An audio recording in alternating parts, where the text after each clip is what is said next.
We've all been a beginner at some point. We've all been in that wondrous and scary place where we don't quite know what to expect. And for some players, their first D&D game may color their perception of tabletop RPGs as a whole.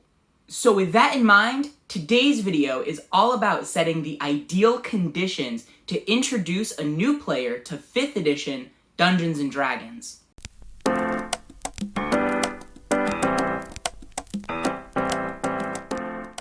Hi everybody, my name is John from DM Shower Thoughts, where we find our best selves through gaming. And in today's video, we're bringing everything back to the beginning. You see, I've introduced a lot of new players to Dungeons & Dragons in a variety of circumstances. And some sessions and general impressions of D&D were better than others. And while players and DMs have a variety of personal tastes, I have found that there are certain parameters that an introductory session can have that will create a representational experience of 5th Edition Dungeons & Dragons. Now first, let's lay out some assumptions.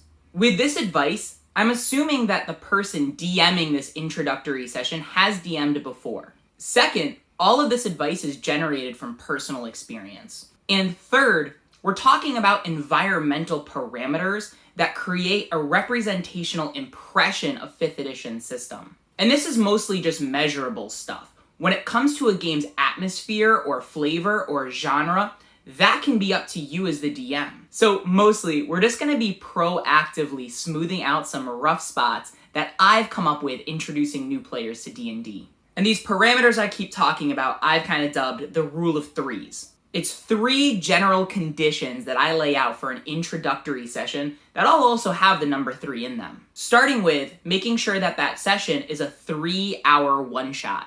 I have found the greatest bane to a D&D campaign is scheduling. By scheduling the first session as a one-shot, it takes the pressure off of the players at the table from committing to a single character concept or a single character build. In addition, I found that different players have different attention spans. I've met players that can marathon 10 or 12-hour sessions, and I've played with other players that once you hit about hour 4, they're burnt out and done. By committing to only 3 hours of play, as the DM, it gives you the space to feel out your new player's level of stamina. If the session is really exciting and it goes until hour 4 or 5 and the player seems energized and excited, you have the room for that. And if things start to peter out around hour 3, it allows you to make a graceful close to the session. The second condition that I lay for an introductory session is I have the players build 3rd level character using standard array or point buy, and I don't let them multi-class.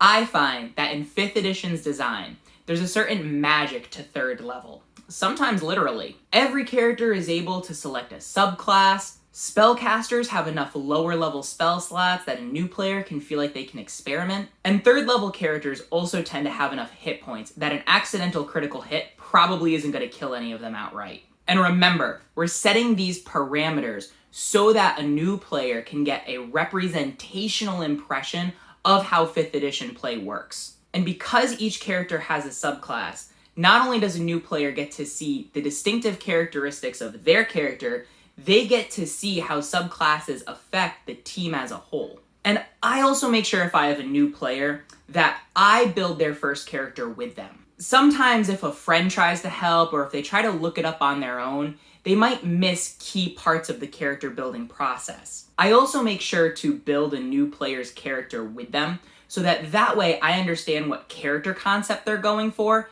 and as the DM, I have kind of a heads up of what mechanics to expect and how I'll adjudicate them ahead of time. Anytime I've either let a new player try to build a character on their own or have a friend help them build a character, there always seems to be some kind of hiccup in understanding the mechanics, which ends up disrupting the flow of the session. And our third parameter is just making sure that in the one-shot, you introduce all 3 pillars of play. Dungeons & Dragons gameplay is broken down into 3 primary pillars, which are social interaction, exploration, and combat. Personally, I recommend as a DM that you organize your session in that order as well. Have some kind of social interaction with the quest giver that leads to the exploration of an environment, and then you can organically add combat when it seems appropriate. Dungeons & Dragons is known for all 3 of these pillars of play, And by sprinkling a little bit of everything rather than going overboard on one of these pillars,